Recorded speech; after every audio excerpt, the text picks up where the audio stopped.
Good evening, friends. Hope you all are doing good. Friends, as we are come to the end of the 8th standard NCRT, now only one chapter has been remained after this chapter. Then we'll be moving to the, I think, uh,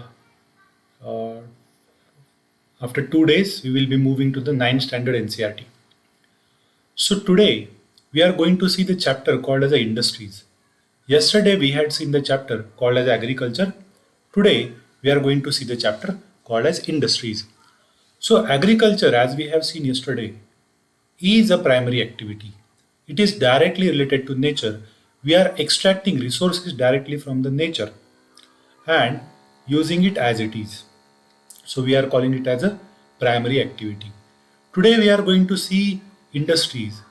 Industries are the secondary activities. That means you process your primary products in the industry and convert them into the final product. That's why you are calling it as a secondary activity. So friends, this industries, it is one of the very important activity to which we can define it as it is a process by which we convert, okay, and a primary product into a final secondary product. It is related to production of goods, extraction of minerals, and also it is related to services. So tertiary activities also sometimes come under the industries. Okay. Now, when we are calling it as a industries, how we can classify them? So industries can be classified into three ways. Okay. On the basis of three things, we can classify the industry. First, on the basis of raw material. Second, on the basis of the size of the industry. And third, who is owning the industry, whether public is owning or private sector is owning, or private public both jointly owning it, or is it run by the workers themselves. So based on that we can classify industry. So three basic ways of classifying the industries. So let us understand these ways one by one. So first, on the basis of raw material, we can classify industries into the four types. So which are those four types of the industries? So first is agro-based industry. So agro-based industry where agriculture produced is used as a raw material. So input is used is either animal based, like you have a milk, you have a meat, you have a fishes. So input is either plant based or or animal based.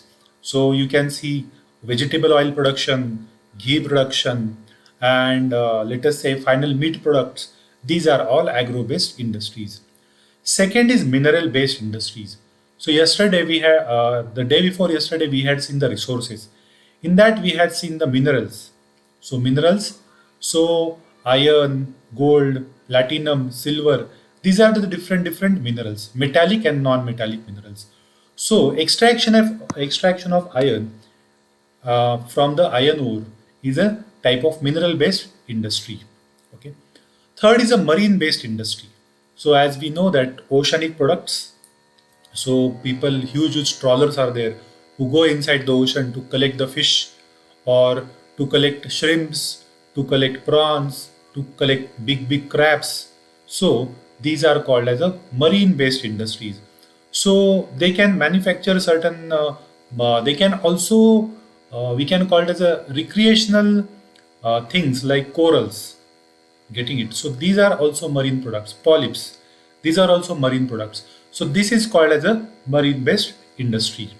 And fourth is a forest based industry. So here you are collecting timber, you are collecting honey, you are collecting lac, you are collecting gum, you are collecting tendu leaves, you are collecting mahua flowers. So forest based material is used as a raw material and that is converted into the final product.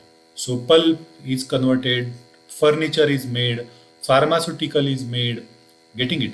So these are called as a forest based industries. So they are utilizing the produce from the forest to convert into the final produce. Okay. Now this is the first way of classifying industry, that is based upon the raw material. Now let us understand based upon the size. So as you know, that size of the industry varies. So, for example, a tea seller outside Dhanvantari Institute is a very small, he has a very small business. He is selling Irani chai from last 100 years. Okay, so he is also has a business. Okay, Paradise Biryani is also a business. Okay, and if you go if you see the leather tanneries around the famous lake in the Hyderabad, Hussain Sagar Lake, that is also industry. And what Dhirubhai Ambani is running or Mukesh Ambani is running in the Gujarat, Reliance Petrochemicals, it is also business. But the size of the business varies. So, Irani Chai owner has a very small business. So, we can call it as a small scale industry. Paradise Biryani, it is little bigger business. We can call it as a medium scale industry. And Mukesh Ambani is a much bigger business. So, we can call it as a large scale industry. So, small scale, medium scale, large scale. In this way, it can be classified. So basic classification, it has a three criterias. So amount of capital that you are investing, how many crores of rupees, how many billions of rupees you are investing, that will first determine the size of the industry. Then number of people. So if you have more than 100 number of people, then what it will be called as one type of industry. You have more than 1,000 people, another type of industry. Less than 20 people, another type of industry. Okay, and volume of production. So how big is the volume, whether it is a small or big. So these are the three factors which will determine this, which are determined to classify the industry into small, medium or large size of industry. So friends, hope you have understood this. Now, third way of classification of industry. So, okay, here you can see the small scale industry. So, silk weaving industry, okay, and food processing industry, and you can see this. They are making the various bags from jutes and basket from the jute. This is a small industry. So, very large amount of capital. Might be she has invested some around 50,000 rupees or like that. So very small industry, getting it. So some food processing industries, like I told you, Irani chai maker. So he's a small industry, getting it. So third way. Now let us move to the third way of classification. So third way of classifying the industry is based upon the ownership. So when we are calling it as ownership, so who is owning the particular industry? Whether one individual is owning it, or larger public, that is government is owning it, or the workers themselves are owning it. So if an individual or two three people or group of individual are owning the industry, we are calling it as a private sector. If government is owning this, we are calling it as a state-owned public sector. If both private and public both are involved in the industry, we will call it as a joint sector, like Maruti Udyog. So joint sector. And for example, Amul, where workers themselves are controlling the industry. So we are calling it as a cooperative sector. So based on this, the mode of ownership, we can classify industries into private, state, joint, and cooperative sector industries. Now, let us understand uh, next type of next important features of the industry. This is very important. This was asked in mains examination, I think in 2019 or 18. Okay, so this question was directly asked in your mains examination. So what are the factors, locational factors responsible, what are the factors responsible for the determining the location of the industry? So this flowchart which is given in your 8th standard NCERT, directly you can imprint on your paper and get the full marks, getting it. So these are 8 to 9 factors which are responsible for the location of industry. So first important factor you can see is a communication. Okay. Second important factor, transport. Third, land. Fourth, power. Then raw material. Then labor. Then capital. Then market. Then water. Now let us understand this each factor, how they determine the location of the industry. So communication. So you should have ability to convey your message to the your uh, to your raw material providers, to your employees, to your customers. So this is a communication. This is first of all very important. Without communication, you cannot set up an industry. Transport is most important. You have to transport raw material for the processing, then you have to transport processed product from the factory to the market. So transport is the second important thing. Third is a land. Without land, you cannot have industry. Definitely, you cannot build up your plant. Okay. Fourth is a power. Without power, industry cannot run. So power is required to run the machines. Power is required for employees areas to stay there. Power is required for various purposes. So power is the fourth factor. Then raw material. Based upon raw material is the most important factor. So based upon the raw material, we can classify industry or location of the industry is determined. If raw material is weight losing, for example, raw material like iron ore, 10 tons of iron ore you take out, but only 1 tons of iron is made. So 9 ton is lost. So in this case, you cannot transport this raw material to the long distance. So here, generally, wherever raw material is available, industry will be set up over there. If raw material is not weight losing, so for example, cotton, it is not weight losing. Once it is harvested at the farm, directly you can transport it into the industry where they will use each and every part of the cotton and nothing will be wasted. So it can be set up far away from the place of your raw material. Getting it? So this raw material based industry is also very important. Then labor. Now you have everything, but people are not ready to work in your factory, or there are not even skilled and semi-skilled people to work in the factory. So labor is another important thing. Then capital. So you want capital as you want to buy the new machinery, you want to replace older machineries, you want to pay salaries to the employee, you want to buy the raw material, you want to pay the electricity bill. So you'll require capital. Getting it?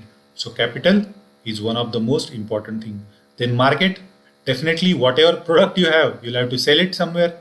So definitely market is very important locational factor. So some industries are set up where markets are very close. Some industries are very far away from the market because transportation network is available. So transportation and market are very closely related. If very good transportation network is available, then you can set up your industry away from the marketplace. If bad transportation is available, then definitely near marketplace you have to set up your industry. So for example, car industry. Car industry, so good transportation is available, so they will be set up near market. So like Hyderabad, you have car factories, you have car factories in Pune, you have Mumbai, because transportation is very nicely available. So near market, they have set up the industry. And in the end, water. So without water, nothing can be processed.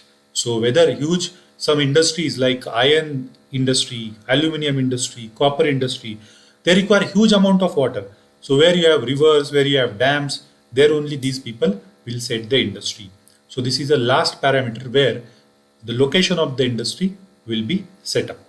So friends, now this question has come into the main. So I hope you guys will practice this question today.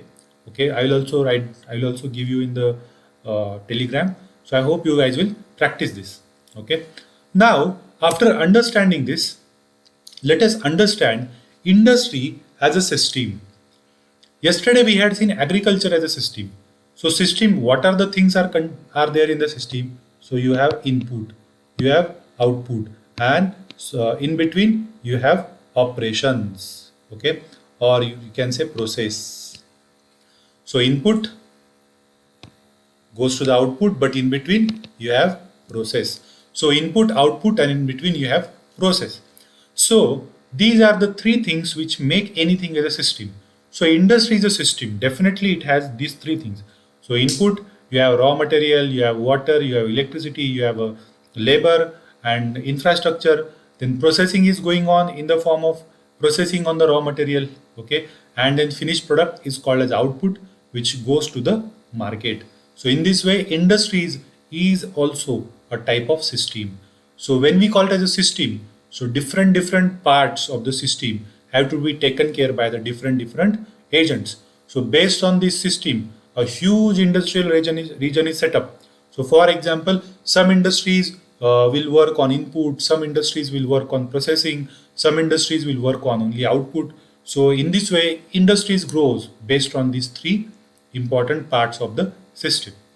Now, let us understand major industrial regions in the world. So major industrial regions in the world are located in the temperate region because the atmosphere is very conducive. The environment is very conducive for setting up of the industry. Also, raw material, manpower is available in a huge amount, land is available in huge amount, capital is also available in the huge amount. So you can see the temperate region is full of industries. So in this region you will see lots of industries. Getting it? Okay. So all the temperate regions, they are full of industries. So this region is also full of industries. Okay. So industrial region is nothing but when, as I told you, there are different parts of the system. So based on the system, different in the companies are developed.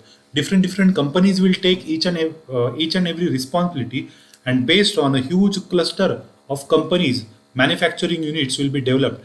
We will call it as a industrial region. Okay. So major industrial regions in the world, if you see, so North America, eastern parts of the North America, western part of the Central Europe, again Eastern Europe over here. Okay. Then Central Asia also you have industrial regions. Okay. Now if you see this,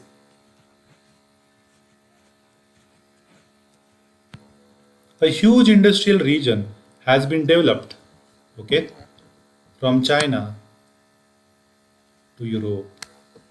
Okay, so huge industrial connectivity in the form of one belt, one road is being developed between China and the Europe. Okay, so in the Europe, you can see mostly industries are locating near coal fields because energy is the most important factor in setting up of industry. Also, these are also located near seaports. Getting it? Seaports are very close by. Okay, why? Because definitely whatever industrial output you have, that needs to be exported. Some raw material needs to be imported. So that's why seaports are very important where these industries are being developed. Okay. Now, friends, when we are understanding industrial regions of the world, let us understand industrial regions of India. So, industrial regions of the India, we have few regions of the which have huge development of industries. So they have historical factors, they have geographical factors, they have capital oriented factors, they have government impetus factors. So many things are there which have made these industries to develop in the different region. So most ancient or oldest region we can say is Mumbai Pune region.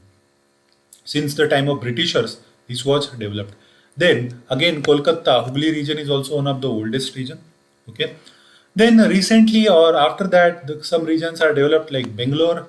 Okay, Bangalore, Tamil Nadu region is also developed. Okay. So here, this Bangalore, Tamil Nadu region. Okay. Then Ahmedabad, Baroda region over here. Sorry, over here, Ahmedabad, Baroda region.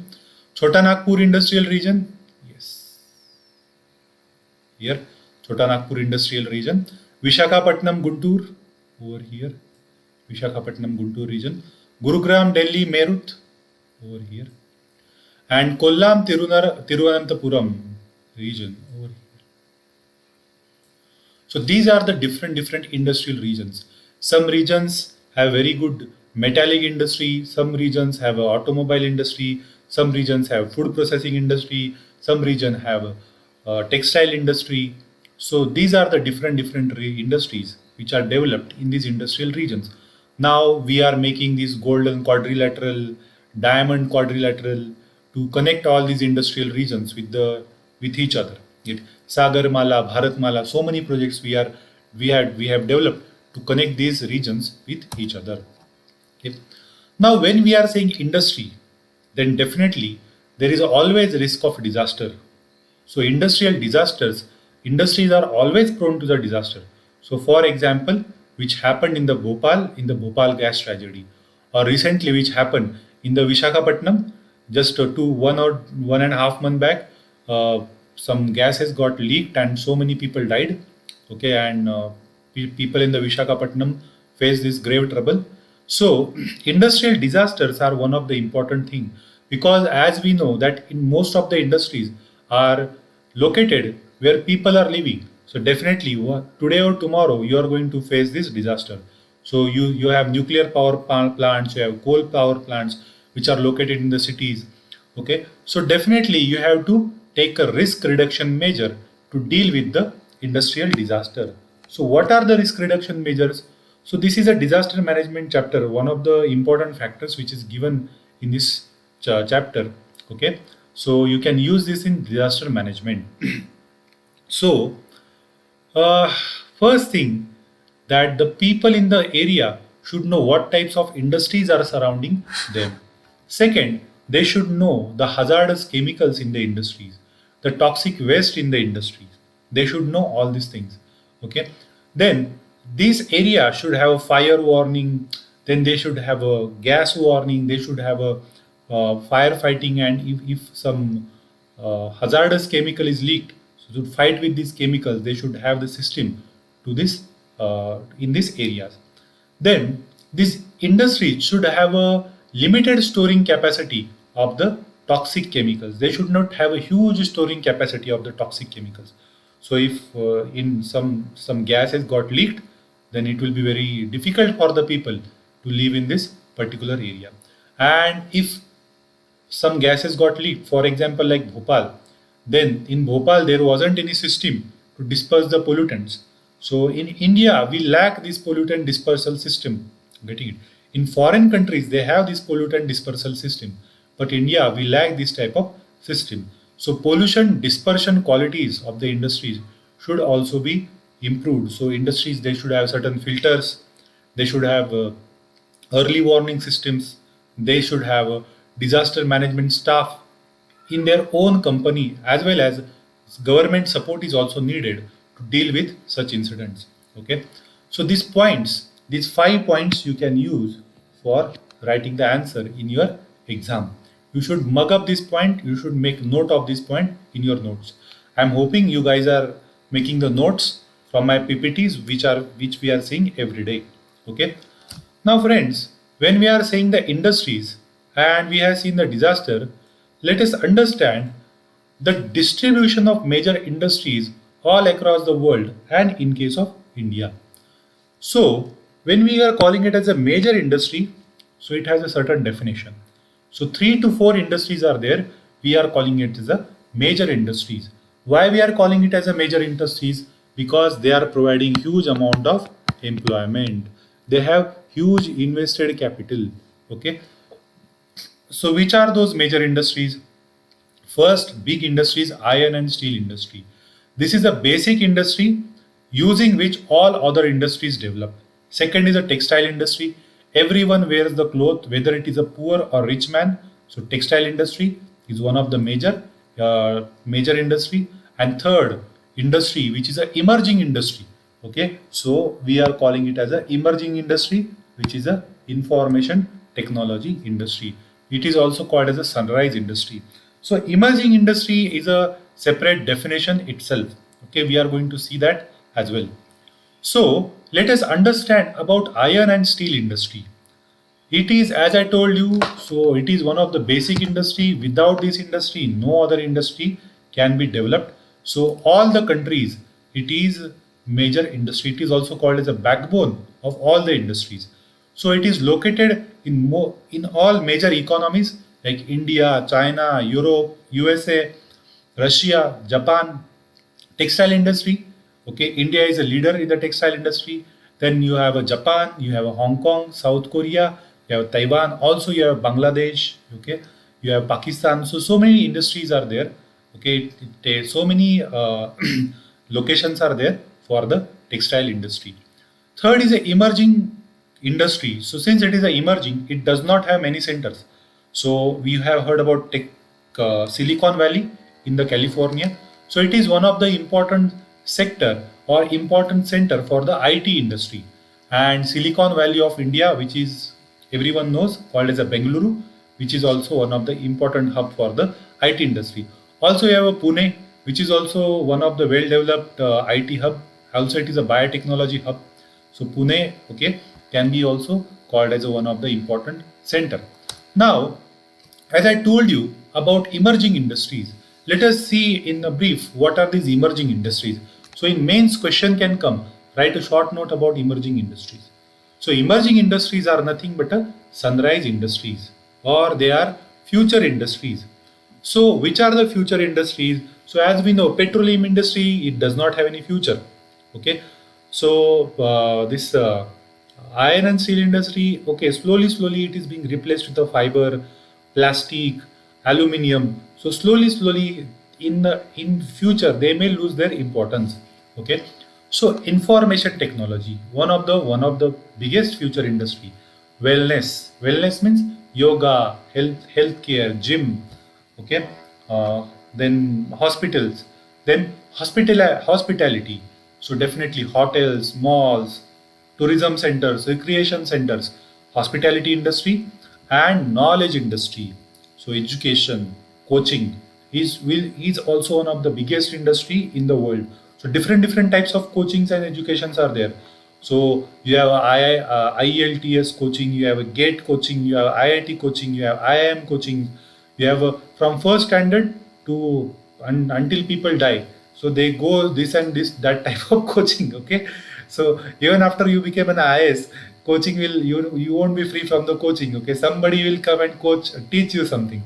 Okay, so this training that training you will keep on undergoing. So knowledge industry is also going to be a future oriented, a very big industry. Okay, so these four industries are called as a emerging industries or sunrise industries. So friends, now we have seen the major industries. Let us understand some examples of these major industries, okay, and some areas where these major industries have been developed, okay, in India as well as abroad. First major industry is iron and steel industry. It is called as a backbone of modern industry. Okay. So iron and steel. So iron is made from the iron ore from the process of smelting. So smelting is a process where this iron ore is heated more than the melting point of the iron, and iron is extracted from the iron ore. Okay. So you are calling it as a smelting. So this iron industry is a feeder industry. Feeder industry means what? It itself does not produce a final product for the consumer, but it feeds the consumer oriented industries. It feeds the industries which are supporting the consumer products like fridge is there, cycles are there, bicycles are there, automobile is there. So it is feeding all these industries. So that is called as a feeder industry. So it has a three phases. Okay, in the first phase, as I told you, losing it is a weight losing industry. So initially this industry was located near the raw material location or where power supply or water supply is available. Getting it? Okay, later it is found that power supply is one of the biggest thing for the iron industry because you have to heat the iron. So without the heat or power you cannot make the iron industry. Later it is found that we can set up this industry near coal fields. So as we know that Tata Steel in the Jamshedpur is set up near a coal field. So coal field, canals, and near railways it has been set up. So near railway points also these industries can be set up because transportation becomes easy. Transportation of coal, transportation of final products becomes very easy. And then after 1950, when all the locations got full, then they realize, okay, we can set up the industries near seaport because there we can import the steel, we can import the coal, and whatever product is there that can be sold or exported instead of selling it to the local markets. So after 1950s, these industries started developing near around the seaport. So in three ways, this iron and steel industry has been emerged. Now, let us understand in India where this iron and steel industry is located. So India has a certain benefits in terms of iron and steel industries. First, we have a huge iron ore availability. We have a huge hematite, very high quality iron ores, which are available in the Karnataka, in the Jharkhand and Bihar region. So raw material is available, cheap labor is available, good transportation is available, as well as we are emerging economy, one of the biggest emerging economy in the world, so market is also available. Getting it? So India, we have all these benefits which are available for iron and steel industry. So what are the locations where this iron and steel industry is set up in India? So Jamshedpur is there, Durgapur is there, Burhanpur is there, Bhilai is there, Raulkela, Bokaro. So with the help of different countries like Russia, UK, USA, we have set up these different iron and steel industries.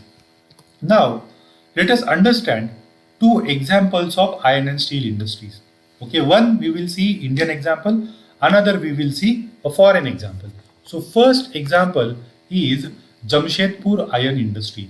So, you can see this Tisco. Okay, so this Tata is one of the Tata's company, Tata Iron and Steel Company in the Jamshedpur. So this town, before 1947, this industry was set up. Okay, so this place is known as Sakchi. So Sakchi was renamed as a Jamshedpur on the name of Jamshedji Tata because he was a pioneer in the iron and steel industry in India. Getting it? So it was set up near the confluence of two rivers, Subarnarekha and Kharkai rivers in the Jharkhand. So it is providing the all water required for the iron and steel industry. So coal is coming from the Korba and Jharia field in the Jharkhand and Chhattisgarh. Iron and limestone, these are one of the raw material required for the iron industry. So iron and limestones are coming from the Odisha and Chhattisgarh, and this Kharkai and Subarnarekha river, these confluence is there where they are providing huge amount of water required for the iron and steel industry. So this Jamshedpur is very famous example. You can cite it anywhere. Okay. Next, let us understand the example of US. It is called as a Pittsburgh. So there is a one famous rugby team of called as a Pittsburgh Steelers. It's very famous. Okay. So Pittsburgh is very famous for the steel industry. It is called as a steel city of USA. So it has a locational advantage. So you can see the steel industry is located on the river. Okay. So it is taking this iron ore from the Minnesota. So Minnesota, it is taking iron ore. So from Minnesota to Pittsburgh, the distance is 1,500 kilometers. So there are the huge lakes in between. So they do the cheapest transport of iron, coal to the Pittsburgh, getting it. So train and waterways, they are helping Pittsburgh to get the iron, coal, limestone, and as well as water, getting it. So these there are rivers like Ohio, Monongahela, and Allegheny. These rivers are doing the water supply. So United States has a huge production of steel because of these components. So friends, these five Great Lakes are playing very good role in development of industries in United States and Canada. What are the names of these five Great Lakes? So you should know the names of these five Great Lakes. So these are Lake Superior, Lake Huron, Lake Ontario, Lake Michigan, and Lake Erie. So out of them, Superior is one of the biggest lakes. Out of these five, we have Superior, which is the biggest lake in the USA. So you can see this first lake, Superior, which is the biggest out of these five lakes. Getting it? So partly these lakes are, so this boundary of Canada and USA is there. So partly this is located in the Canada and partly it is located in the USA. Okay. So these are the five important lakes. Now friends, second important major industry is a textile industry. Getting it? So textile industry in India is the second largest employer after agriculture.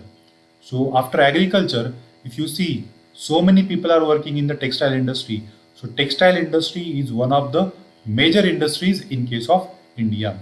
So this word textile is derived from the Latin word texere, which means to weave. So texere means to weave. Okay. So as we know that textile is a very ancient business in the India since Harappan times. Indian cotton is very famous and used to be exported. India's share in the ancient India's share was 35 or 25 to 30% in the international trade. Currently, we are below 3%. Ancient time, we had more than 30% share in the international market. That is only because of the textile. So textile was one of the important factors in the ancient India's growth. Now, textile industry can be classified based upon the raw material used. What is the raw material there we are using? That is a fiber. So different types of fibers are there. So what are the types of fibers are there? You have wool, you have silk, you have cotton, you have linen, you have a jute. So these are the natural fibers. And there are certain man-made fibers, which are they? We have nylon, polyester, acrylic, and rayon. All are the products of petroleum. Okay, so petroleum industry is very important because they are providing the raw material for the man-made fibers.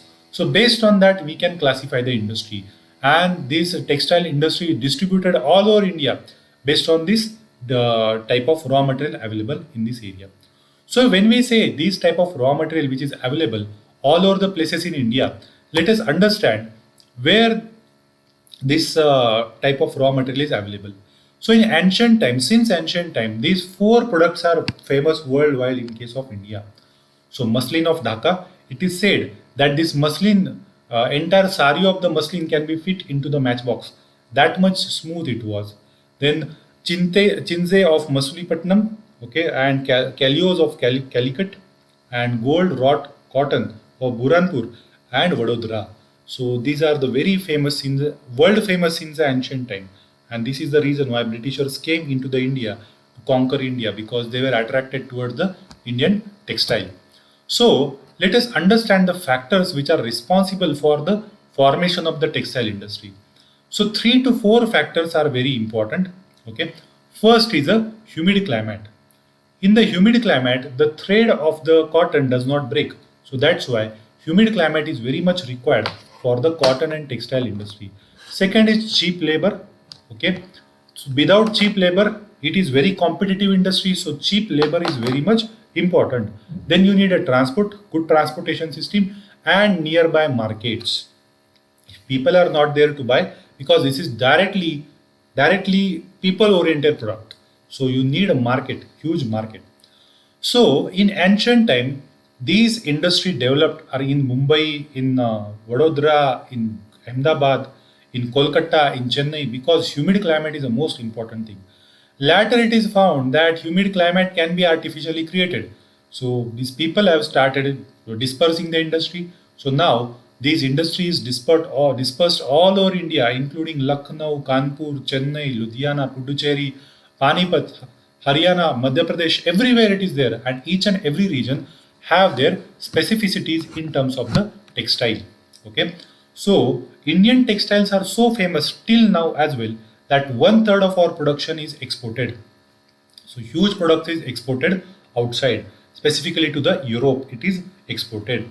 Now, when we are saying these textile industry, let us understand some examples of textile industry from India as well as from the world. So in India, biggest example is Ahmedabad.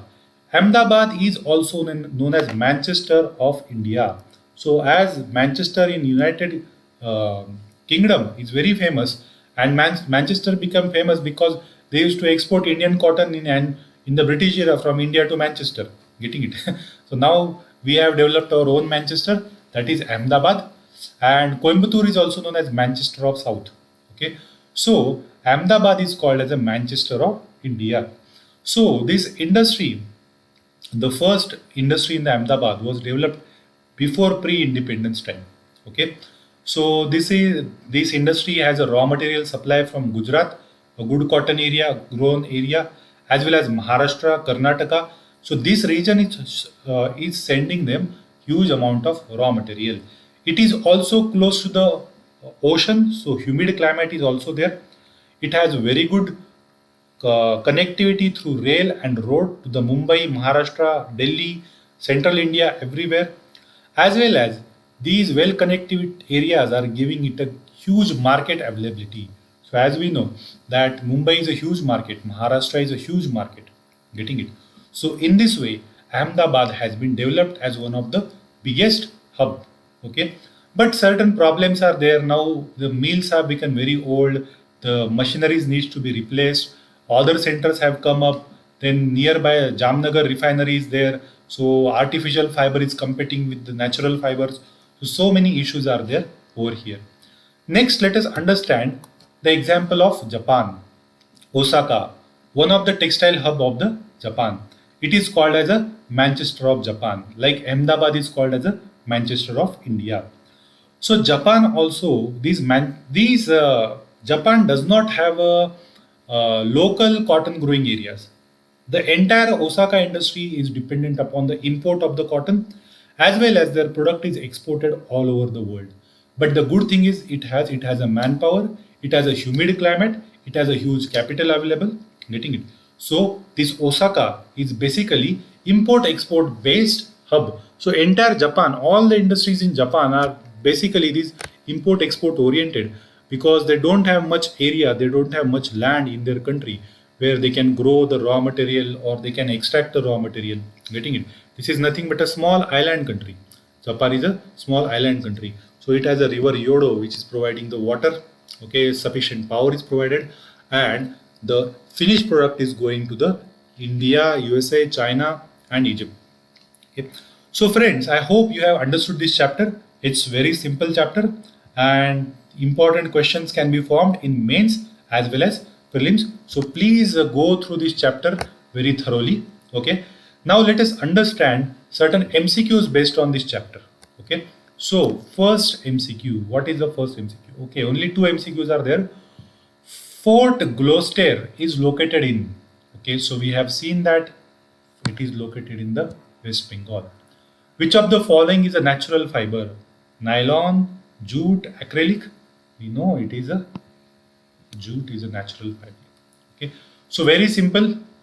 I hope you guys have understood this. If you have any doubts, please ask me on the Telegram. So see you tomorrow in the last chapter of the 8th standard NCRT. After that, we'll start with the 9th standard NCRT. Okay. So thank you. Bye bye.